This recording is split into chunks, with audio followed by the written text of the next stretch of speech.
Welcome to Grimm Gals, Spice Edition. Get ready to get naughty. Today our guest is Cottonwood. Greetings, my name's Cotton. I'm a stand-up comic. I've been telling jokes for about 2 years now. I'm really happy to be here. I've been watching Grimm Gals a lot, actually. Yay. I love your stuff. I love the macabre, you know what I mean? And then I love both of you, like, as comics. Like, it's awesome. Oh my God, thank you, Cotton. You're so sweet. Cotton was one of our first kind of fans of first season, Grimm Gals, all about death and darkness, which of course we are always going to be a little bit deep on this show because it is our nature. However, this is our Spice Edition. Yes. And we wanted to have you on because I think that you're a pretty spicy guy and have a spicy life. I mean, look at your outfit. Can you just flash us for a second? Look at this. Look at this. He's wearing fishnet bodysuit. You cut and a that? spider. Like, I love this. He always makes his own clothes. He does so much. He's so creative in so many ways. I didn't know that. Yeah. So these are mostly, so the shirt and the blazer I got from Goodwill, and both of those I cropped. The tie is Express, and then the shirt underneath is Akira. I just love this whole fashion style. I didn't know. Maybe you should become a fashion designer on top of the comedian stuff. I have a lot of fun making clothes and stuff. I just made a pair of chaps that've got like these flames on them. I'll show you as soon as they're please. done. I love that you kind of did like an unboxing, like when in the like TikTok videos are like, so the shirt is yours, the pants are just a penny. Like I love how it went from like very fancy to very basic, but it's so funny. Like, yeah, but it's amazing how they do that. So today's topic with you is passion, romance. Romance. How do you feel about that? I love romance, and when I get into it and when I really do it, I feel like I'm good at it and I really enjoy it. But these days, I feel like I don't have the time. So it's this thing of like, always thinking about dating and being like, I'll get to it. You know what I mean? Because especially like with stand-up, and then I'm corporate. During the daytime. Oh, I didn't yeah. What's corporate? What does that mean? In what world? So I develop educational content for a health center. Oh, that is very corporate wow. and very opposite of everything else you do. Wow. I mean, it's still sex ed. A lot of it is sex ed, but it's all very, you know what I mean? Politically correct. That's politically amazing, correct and though. uptight. Yeah. You know what I mean? A lot of the people that are there aren't super duper straight. We've got a couple people that are trans as well, but everything's still got to be ironed and slicked back, and you've got to look a certain way, and you can't be too loud, and you know what I mean? Like, it's still an office for sure. I love that you, including these other backgrounds of people and genders and sexualities, are the ones writing the like sex ed and healthcare stuff, because that's who should. First of all, like, you guys are going to come at it from a bunch of different angles versus just hetero relationships.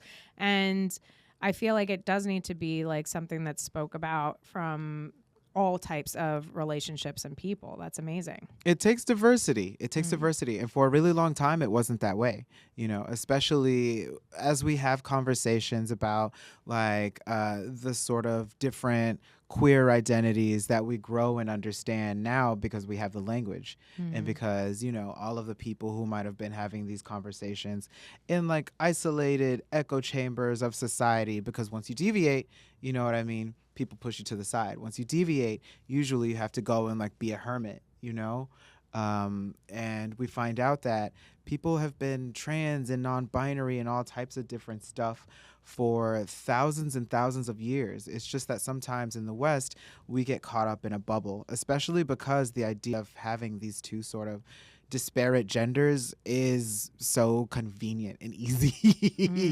Yeah. Like, it makes everything way easy. Yeah. All right. So the videos you're making are about this, or what exactly are sex ed videos? So it's not videos, and when we talk about sex ed, obviously I'm not like teaching people where to put it. That's my TikTok.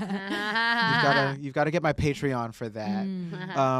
But this is stuff, we do a lot of stuff about sexually transmitted infections, HIV, Ways to stay healthy through sexual activity, basically. Precisely right. Yeah. Precisely right. And I keep it pretty topical. I try and follow like what's going on in the news. Like remember in Florida there was a lupus outbreak. Oh wow. I heard about that. Yeah. There was a lupus outbreak in Florida. I want to say it was like last year around like August or so. And of course, not lupus. Oh my God, what is it? Measles. Because Leprosy. I was gonna say Leprosy. lupus. I'm like, is that an outbreak? Because I know people with lupus. I'm like, oh my God, did they catch it? It's not contagious. Yeah, no, I was okay. thinking Leprosy. leprosy. Yeah, I heard about leprosy. Okay. Leprosy. And of course, we all have these like biblical ideas of what leprosy is because it's been around since, the Bible was written and everything. But it turns out here in Florida, it's actually pretty common that people will catch it, especially in Central Florida. What? It's zoonotic. It's a zoonosis that comes from armadillos, and armadillos are there endemic. are here. Yeah. Oh my God. Oh yeah, I saw an armadillo the other day when I went to Lake Okeechobee. So if I would have touched the armadillo, It's very possible you might have contracted leprosy. Yeah. Wow. I didn't Yeah. touch it. Yeah. I didn't touch it. So No, thank I God. mean, so leprosy is hard to catch. So it's not just like a physical touch or like respiratory droplets. You like gotta with like the flu make and out everything. with the armadillo. You've got to live with it for a really long time, and so it's Oh. the possible that armadillo. yeah. He's gotta move in. I mean, Who's living with the You got- armadillos? You gotta have unprotected sex with the armadillo. It's really possible. So Some is kid that what- found? I think a kid found an armadillo and kept it as a pet. Either that, or someone cooked it and didn't cook it all the way. Oh, or they ate it. They ate it and didn't cook it all the way. And then you're living with it. Yeah, and armadillos are actually exotic species of Florida. Because I looked it up, I thought it was so weird. I saw an armadillo running around Lake Okeechobee. No, they live here. Yeah, but they're exotic species of Florida. They normally don't live in Florida. Oh, Yeah, they're exotic species. They're like taking over. I don't Invasive. know. Invasive. There we Oh, go. Invasive. snap. Yeah, invasive species. Yeah. I didn't know that. Oh, Yeah, snap. that's That probably makes why sense. it's That happened makes now. sense, Yeah, yeah. because they're Because not otherwise supposed they to be wouldn't here. be here. Yeah. Yeah. Interesting. So sex ed it makes me think of when I was in school, we literally had to do like condoms on bananas, and that was about it. I never did that. You didn't do that. It was like basically that was it, and then the whole semester, everything else had to do with childbirth, abstinence, and like a little bit of period talk, where the boys left the room when we the talked to boys leave leave? the room That with sucks, the period though. talk. I think the boys should know. What if isn't you have that a crazy? daughter? Yeah. Yeah. But it's also like they're gonna maybe have a wife, maybe have a girlfriend, just have a friend, just also understand both sides of the conversation and humanity and Right. anatomy. It's not why are you sheltering? Yeah. And then the women had to leave, and the men would have like a talk about like probably masturbation or something. Who knows? That makes me think your question. So who's your target audience with these sex ed videos? So I specifically do a lot of stuff for gay guys, mostly because they are kind of our they're our focus. We do a lot of stuff for gay guys and a lot of stuff for men who have sex with men. They because of the nature of how man-on-man sex works, it can be a little bit more dangerous when we talk about sort of like transmitting different things. You know, I remember when the MPX outbreak happened a couple years ago. What's MPX? It used to be referred to as monkeypox. We used to call it monkeypox. We're sort of stepping away from monkeypox these days, and it's called MPX. Okay. But because of kind of I don't know if it's the culture, whatever it is, the demographics usually point to guys. And so a lot of our stuff, we build it for guys. I've had lots of conversations with adults, which is really nice because you'd be surprised, you know what I mean? You have one sex ed class in high school, and then from then on, everything else is hearsay and RuPaul and GQ and what's everybody yelling about in the barber shops and what's in your Martin movies. And, you know, the facts can get away from you really fast. Yeah. A lot of people seriously think Magic Johnson was cured from HIV. Yeah. And not just that, he's living with it and undergoing treatment. And he can still if he has unprotected sex with someone, he can. He can't. So the way that, and excuse me, I'm saying a lot. The way antiretroviral medications work for HIV specifically is that once you treat it to a certain level, it's not floating around in your bloodstream. And as such, it can't transmit through the typical ways. So unprotected sex, childbirth, breastfeeding, these things don't become as dangerous, or they are no longer as dangerous as they once were.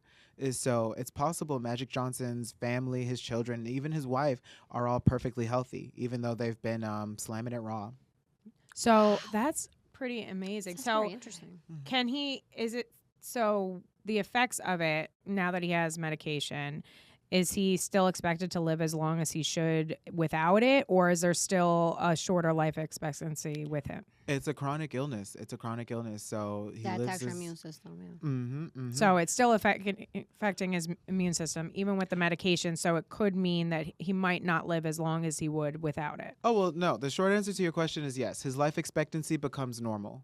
Oh, it does. It Okay. becomes normal. So chronic illness in the sense that it doesn't truly ever go away like arthritis or diabetes, but you can live to be just as long and die Oh. from something else. That's crazy. I Oh. was just curious too. Your videos are only for adults. Like, do you ever go to high schools, middle schools to kind of We educate? used to, but with the law and then kind of Yeah. like Oh, our the policies and law. everything, we tend to err on the side of caution. And this was a call that I would have made myself if it was under. Like, I would have been, and I'm super duper like, we got to get out there and tell everybody everything all the time. And I still would have been like, Yeah. I don't know what these people are doing. Let's, Yeah. back it down a little bit. So a lot of the conversations I have are with adults. And they don't really happen in the school so much. And it's not videos. Usually I develop like presentations. We used to post a lot of stuff on our Facebook because Because what? The Instagram won't let you, or I think we're just getting around to building our Instagram still. But Okay. we used to post a lot of stuff on Facebook and TikTok. We haven't really gotten around to TikTok. TikTok would be awesome. yeah. I mean, it's great. I love education about these type of things because I can't believe even now in the 2024, some people are still like unaware of like dangers or how to properly like do certain things, or maybe they feel a little confused, maybe even ashamed or like. The information is out there, but it's really difficult and it's a tough subject. Like HIV, we lost Freddie Mercury, you know what I mean? We lost so many beautiful people, Right. and it's scary. The way that It's especially the scary. way that it used to happen. Oh yeah, and no one knew anything, and the reason why is because it takes so many years for you to realize something is wrong, and that's the scariest part about HIV. That and the research into how we were supposed to like treat it and what was going on and everything, it wasn't there. We Yeah. had no idea, No idea it even what we were existed. supposed to do. And were you educated as to how it began? Like, do you guys ever talk about that? Because Oh. that is not really important. I guess, is it important? I don't know. Like, It's a little important only because, or one of the reasons it's important is that you step away from the stigma. So of course, when we talk about HIV, especially when we talk about HIV with regard to men who have sex with men, there's the myth that it's a curse from God. That's, you know what I right, mean? Of course. And that, the way that HIV spawns into people's bodies is that two penises rub together and then, you know what I mean, a circle of light appears around them like Sailor Moon. And then Wow, they I've both never have heard that. HIV. Like that's Those how are common things that people Well, make up. it's not necessarily that that's common, like what's made up. I'm being a little bit dramatic, but Oh, of okay. course it's the idea that straight people can't get it. You Yeah. know what I mean? And that through some sort of magical stork situation, Uh-huh. there's a stork that's flying around dropping HIV off at gay Wow. people's houses. When- Right, I get that. I Right. get where you're coming from. When the fact of the matter is, it could happen with anybody. Yeah, know? yeah. And so it's important to talk about how it was a zoonosis. It was a There's the same zoonosis. thing, Yep, because kind of like because it came from monkeys due to bushmeat. Exactly. A rise of bushmeat, and then something they either think one of the hunters got their blood infected by one of the monkeys, or someone ate a meat that I was wasn't going to fully say, cooked. kind of like talking about or going back to the same conversation we were having about the armadillos. It's really possible someone ate a chimpanzee Yeah. in the 50s and just didn't cook it all the way. Yeah. And then bam. That's Mother Nature telling you, Yeah. get the hell away Yeah. from Yeah. me. Yeah. It's That's why I tell insane. people, don't fuck animals, man. Ah, don't Yeah. fuck And animals. So the original, back to passion and romance. I love how when I said those words, you immediately thought relationship. Yeah. But at the same time, passion and romance, like you can do that for yourself. You can do that for even just fleeting relationships that are brief. Like, in what ways? Maybe even if it's why you don't do that, maybe why you don't give it to yourself or don't want it. Like it doesn't necessarily have to be, when I say like, how do you feel about it? Only be like, oh, a committed relationship, long-term relationship, therefore I practice it or I don't. Yeah. It just, especially the way I do it, it takes so much, I was having a conversation with an ex of mine. We've known each other for like years and years and years now. And they were telling me about how at one point I spent a month just mailing them different drawings and poems Oh. that we had written Aw. or that I had written for them. And, I would like make the paper special and all types of stuff. Like there's ways you can like dip it in coffee or tea and age it Mm. and like do all the stuff and everything, candles, building stuff. This, you know what I mean? Yeah. In sort of that way that, craftsmanship and building things and kind of really just taking that meticulous care is affection. Like it takes a lot. It takes a lot. It takes a lot. And so these days I'm like, I'm just going to lay here. You just grab it and like put it in and then that'll be. Yeah, it's amazing. I think about it. I'm like, is it the amount of energy we had when we were younger, or was it just the available time we had that we were able to give way more to our relationships and our friendships even? Like I was thinking about like, yeah, you did that for your partner. That's amazing. But I used to hand make my cards for every one of my friends' birthdays, do little drawing, like everything was homemade and whatever. And it's like, I thought about doing this the other day for my friend's birthday. I wanted to make her a painting because I have all the stuff and I miss painting.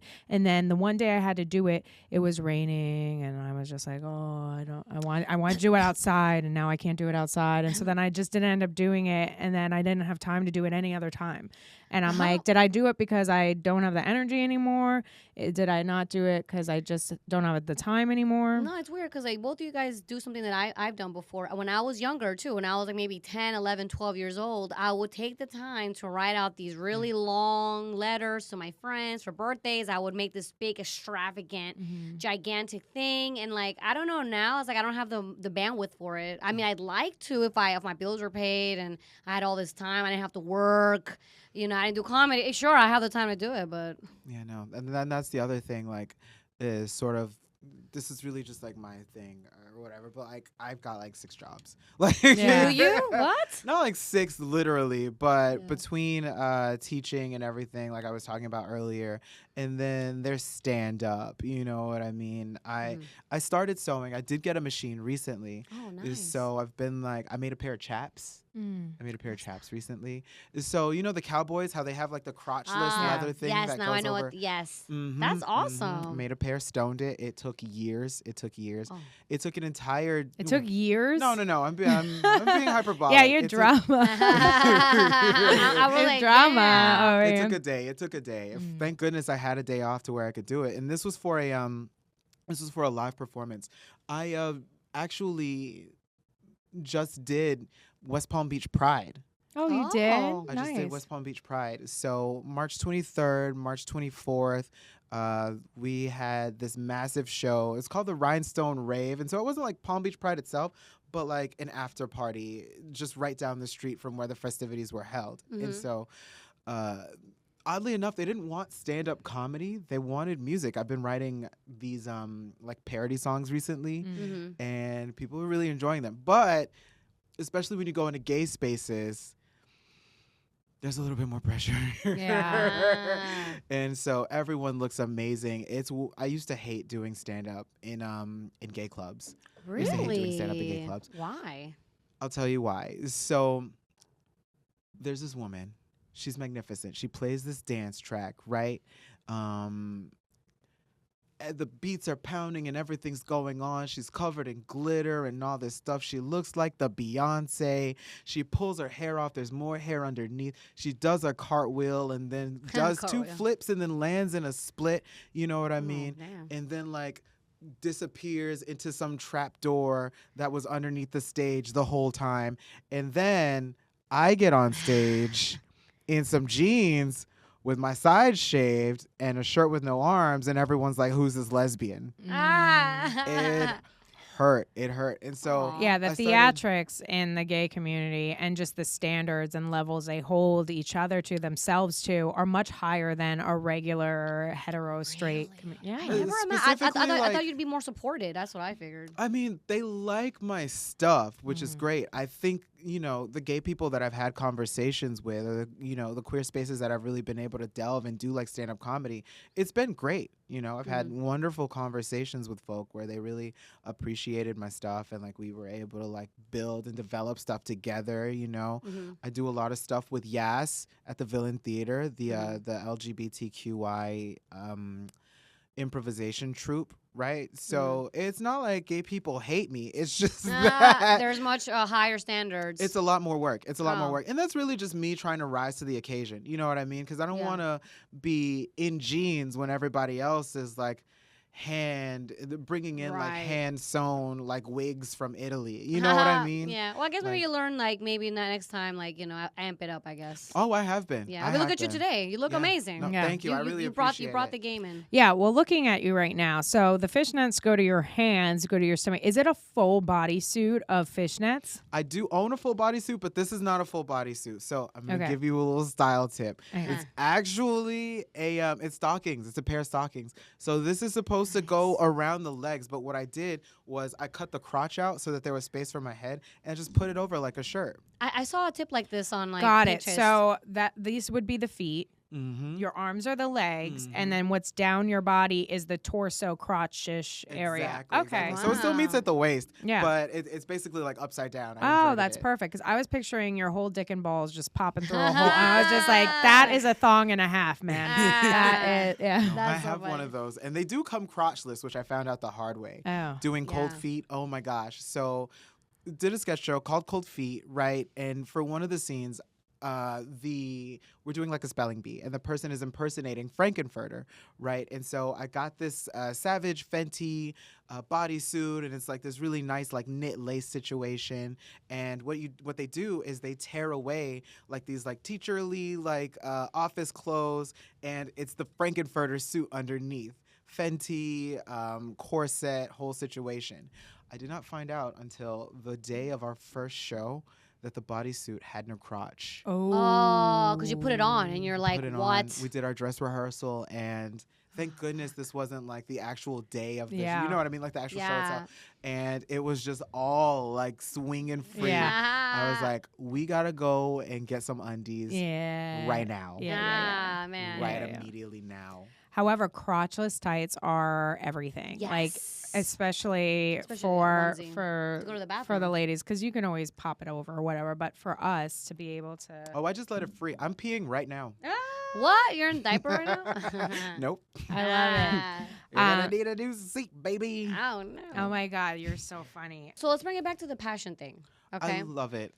And I love that I'm kind of in a room with so many like lovers, you know what I mean? Some real lovers, You think so? Oh my Yeah, gosh. just I the way feel that like you I've describe been- it. And, it's not a situation of it's like, I don't think anybody in this room is like, oh, that's bullshit. That's stupid. You know what I mean? Yeah. Love is a neurological con job and all that stuff, which you've heard it said before. People Yeah. saying that, where it's like, we know that there's hormones that make people feel a certain way. But if your body's doing that, I figure, why not honor it? You know what I mean? Right. It's not like it hurts. No, you know? I love it that you started the conversation off with like HIV, because when we're doing our death season, and Abby knows, I was so fascinated with the origination of AIDS, Yeah. And then I'm glad we started off with that, because let's talk about people who have AIDS today that are trying to be in romantic relationships. I mean, how could it be? Like, what type of like struggles are they going through? Like, I mean, I can't really speak to it, obviously, because it's not my lived experience. But I had a really close friend of mine, Tiffany, who passed away recently. And she said that she struggled a lot with remaining adherent. So the thing about HIV medication, right? That magical land where you enter where, you know what I mean, if somebody's like stuffing it with you, they don't have to worry if they're on PrEP or if you're taking your medication, so that the HIV is effectively suppressed inside your body. She said that getting to that point was so difficult, because you struggle with depression, you struggle with loneliness and all this stuff. And one of the other reasons that I love telling people that you've got a green light for raw dogging, especially if this person has seen a doctor and like had these conversations, is because having that part of you tear affection and love away from everything else, you know what I mean? I feel like that's such a disservice. It's such a terrible thing. And as a society, less people should be experiencing that. You know, Right. people who catch HIV, regardless of how they contract it, deserve love. You know, they have so many wonders inside of them. Think about Freddie Mercury. Think about I saw a little bit of a brief documentary on him because I never really knew too much about him. And actually, recently I watched one. He was a really wonderful, amazing guy. And if he was alive today, he would have freaking loved being out here with Instagram. He was really a revolution for his time, you know. But he was. He it's so passed sad. away really soon. And think about how romantic he could be. You know what I mean? Yeah. And Oh, yeah. if somebody, you know, met him and ran away from, you know what I mean, the idea of being in a relationship with him, all because of an illness, and then heaven forbid, like, it wasn't even transmissible. Like, imagine the loss, you know? So it's one of the reasons I love having this conversation, because that's something that is a barrier between people that we get to knock down. It's something that is keeping people apart, and it doesn't have to. Magic Johnson has an entire family, people that he loves, you know what I mean? And that's made possible by the science that we all do and the stuff that we know. So, especially here in Florida, we've got really high HIV numbers in Florida. So lots of people are living with, lots of people are at risk, lots of people are contracting it. Really? And yeah, Oh my God, I didn't know. But that. I feel like it was second highest. I want to say we've got highest new infections in the nation. So people are coming here to catch it. But isn't it also that there's a high number in retirement communities, like old people homes? Yeah. And I feel like there's a high number of those in Florida. So I'm wondering if that's what's affecting the numbers, because A, they definitely did not have sexual education whatsoever. B, because they don't worry about pregnancy or anything like that. They're not using condoms. And I have a theory that that's why the AIDS epidemic was so bad for gay guys. Yeah. They weren't using condoms because there was no pregnancy. Yeah. No, I had a friend who I am hoping is still alive and well. He's just old school, like no internet, no, you know what I mean? Like one of those. So we lost touch because if we weren't physically working together, which we used to, it was hard to stay connected. But he had HIV because he was a porn star in the 80s. And he caught it and whatever. But he lived, you know, for a very long time, hopefully still living with medication. So I learned like firsthand, like, oh, okay, it's like not unsafe or whatever. It's not a death sentence. Yeah. You know, it's not like you catch it and you immediately like turn to dust or whatever, you know. Especially these days, like I said, there's tons of stuff that we offer. And so there's space in your life. There's space in your life for romance, especially if you're HIV positive, you know.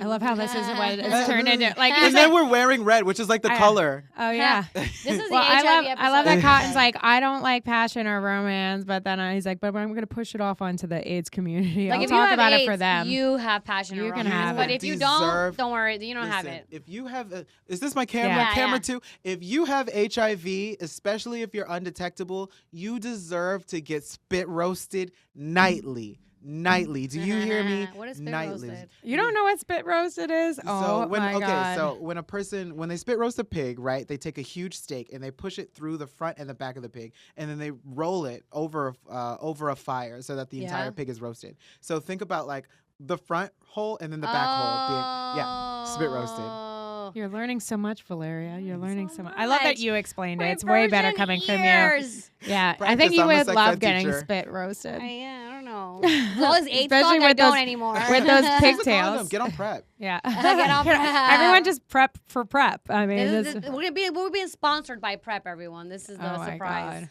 Vive, get at me. No, but I Amazing. love romance, and I wish I had more time for it. And I think feel like you're a romantic person. You come off very passionate and romantic, but I feel now You you're might just kind be- of I like. love it. I keep a lot of it for myself, and then I'm also mindful of like who I involve in it, because I realize like I do this.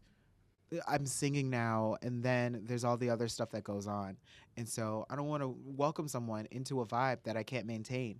You know, Right. that's not fair to them. That's thoughtful of you. I try. And then the idea of a date, like I had 3 separate people reach out to me recently, and they were all like, you know, we should hang out. And I was like, oh, my weekend's booked, and so is my week. You know? And so it's kind of hard, like bringing people along and kind of doing that whole situation. Dates, though, I don't mind them. I don't mind dates. It's less What's about a romantic date for you? a romantic date.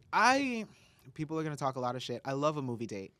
Oh, I Why love do a you movie Why do date. you love a movie? yeah. date? Why? Especially as a first date, the stakes are low. You know, you want to find out that you can spend time with this person, Right. you know, and with like a dinner date, if you run out of something to talk about, you're screwed.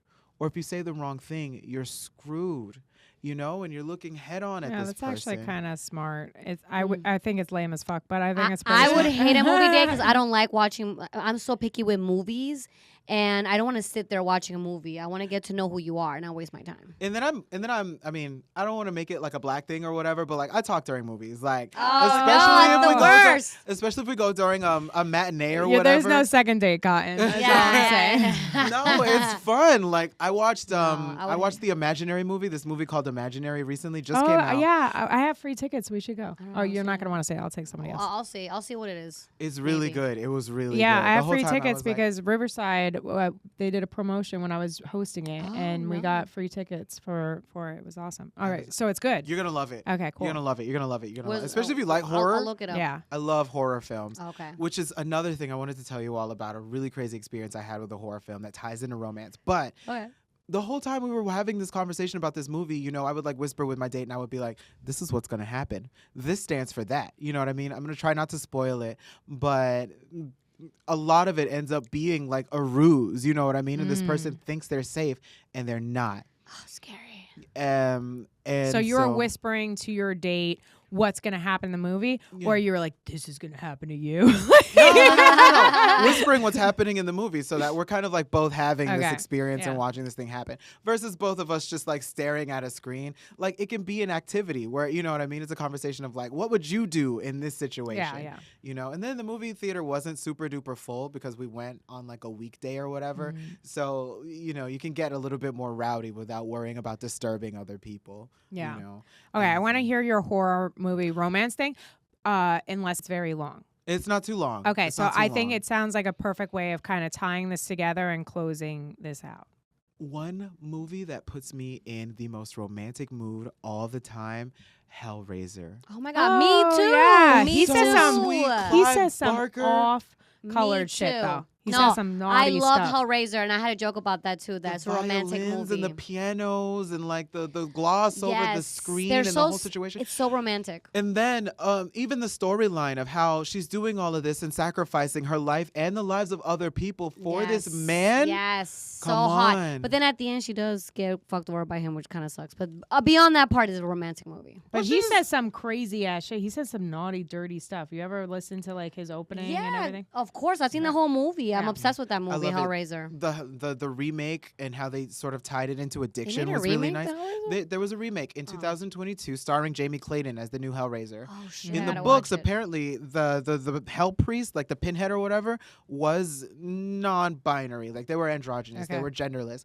and so they made it Jamie Clayton this time so that it sort of aligns more with the books. But I love it. I love it. And then Yes. a lot of the stuff when you watch the other Hellraiser movies ties into the Marquis de Sade. So I'm a sadist, right? Okay. And so the Marquis de Sade, that's my shit. I disagree with a lot of the stuff he did because some of it was like rapey, you know, but the idea that affection doesn't have to be like kisses and touches, but it can be like, you know, terror and pain and sort of these weird, you know what I mean, feelings, and us navigating through them is so much fun for me. It really is. Yeah, that's one of the other things, and it's one of the reasons I don't ever, I won't say ever, but I'm rare to make the first move. You know what I mean? Because like, You not know what only- you're bringing them into. Exactly. And it's kind of hard to not get me too'd when you're walking up to people and being like, Oh. hey, I got this fish hook. You know what I mean? Oh my God. my God. So if I were to ask you, what is your specific definition of passion? What would that be? Passion is the feeling of excitement. I sort of align it with desire, right? Where you want something really bad, you know, and then your body's telling you that you want it really bad, or you finally got it and you're so excited about it. That's passion, right? So the joy that we have that empowers us in a way that we can reach for things that speak with us and that fulfill us. That's passion, you know? Praying. Praying can be so passionate.